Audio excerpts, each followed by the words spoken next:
나는 대한민국 예비역병장이다. 안녕하십니까. 1980년대 50 시절 군대 이야기를 나누는 예비역병장입니다. 오늘도 저의 옛날 군대 이야기와 함께 추억여행 떠나시죠.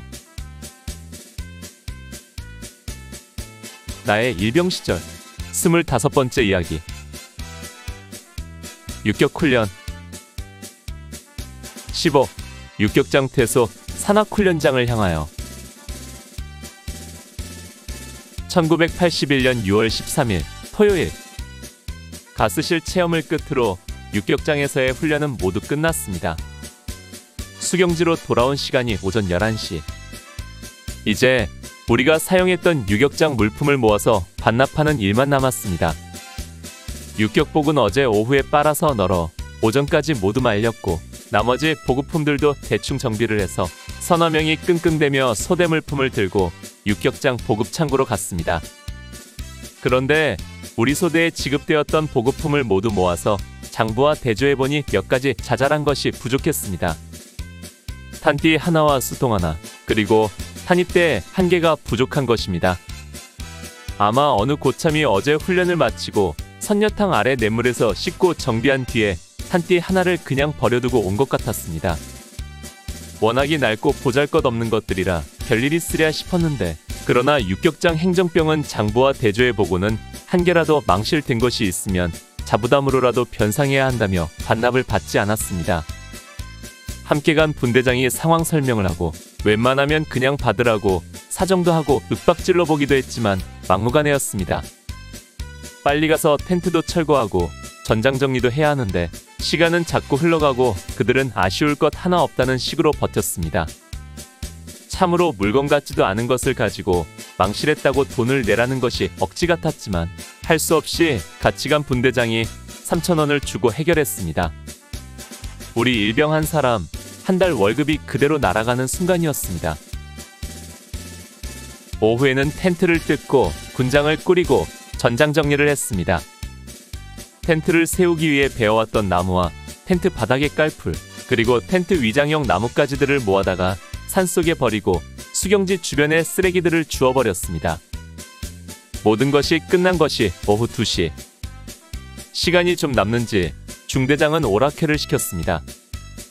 그 힘든 몸을 이끌고 밤새 끙끙 신음소리를 내며 잠들어야 했던 그 땅에서 우리는 언제 그랬냐는 듯이 웃고 떠들며 즐거운 오락 시간을 보냈습니다.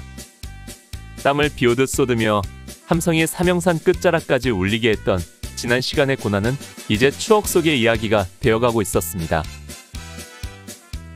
이윽고 오후 3시. 이동을 시작하여 산악훈련장으로 향했습니다. 우리가 수경했던 육격장 수경지 뒤쪽으로 소록길을 따라 뒷산을 넘으니 바로 웅진리 마을이 나왔습니다. 웅진리 마을은 작은 초등학교 분교장을 중심으로 수십 채의 집들이 옹기종기 모여있는 전형적인 산속 시골 마을이었습니다. 그런데 다른 산골 마을에 비해 집들이 깨끗하고 초가집이나 너와집 같은 강원도 토속적인 집들은 없었습니다. 내가 어떤 고참에게 동네가 크고 깨끗하다고 했더니 그가 설명해 주었습니다.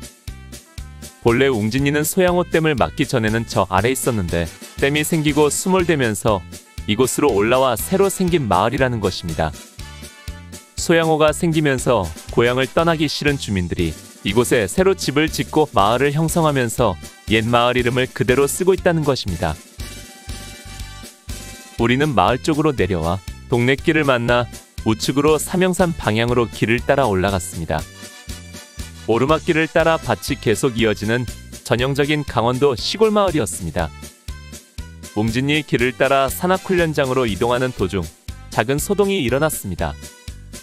어느 아주머니 한 분이 보따리 하나를 들고 길 가운데 서서 지나가는 군인들을 아무나 붙들고 아무개하고 아들 이름을 불러대고 계신 것입니다. 고향에서 군에 간 아들을 면회 오신 어머니가 분명한데 모두가 같은 모습을 하고 있으니 찾을 수가 없어서 이름을 부르며 애태우고 계신 것이었습니다. 나중에 알고 보니까 그분은 바로 우리 중대 이소대 내 동기 김일병의 어머니셨습니다. 충남 예산이 고향인 김일병은 나보다 20여일 빨리 입대한 동기였습니다. 아들을 군에 보내놓고 걱정이 되신 어머니께서 모처럼 면회를 오셨는데 훈련을 나갔다는 소리에 이 깊은 산골 동네까지 찾아오신 것입니다. 그러나 모두가 똑같은 옷에 철모를 쓰고 군장을 메고 있으니 아들을 알아보기 어려워 아무나 붙들고 아들 이름을 부르고 계신 것이었습니다. 나중에 그 친구에게 들어보니 대대에서 허락을 해줘서 그날 밤 웅진리 마을에서 어머니와 하룻밤을 지냈다고 하더군요. 이 친구의 어머니에 대해서는 그 뒤에 또 하나의 에피소드가 있습니다. 모든 훈련을 마치고 자대에 복귀한 뒤 국군의 날 행사 연습할 때 그 어머니께서 면회 오셔서 대대장에게 아들 제대할 때까지 부대 담 옆에 방을 얻어 사시겠다고 때를 쓰셨다는 것입니다. 군대에서 고생할 막내 아들이 걱정스러우셨던 것입니다. 이때 대대장이 겨우 달래고 말려서 보내셨다는 이야기가 우리들에게 화제가 되었던 것입니다. 아무튼 그날 산악훈련장으로 향하는 길에 아들을 찾아 울며 헤매던 그 어머니를 보며 마치 내 어머니께서도 어딘가 이 산중에서 헤매고 있을 것 같은 생각에 가슴이 답답하고 아팠습니다. 기왕 이야기가 나온 김에 이 친구에 대한 얘기를 마저 하고 오늘 이야기를 마칠까 합니다. 제가 전후회 활동을 하면서 전역한 지 35년 만에 그 친구를 다시 만났습니다. 그의 어머니께서도 생존에 계시다고 하더군요. 정말 반갑게 만나 옛 추억을 나누며 함께 전후회 활동을 했습니다.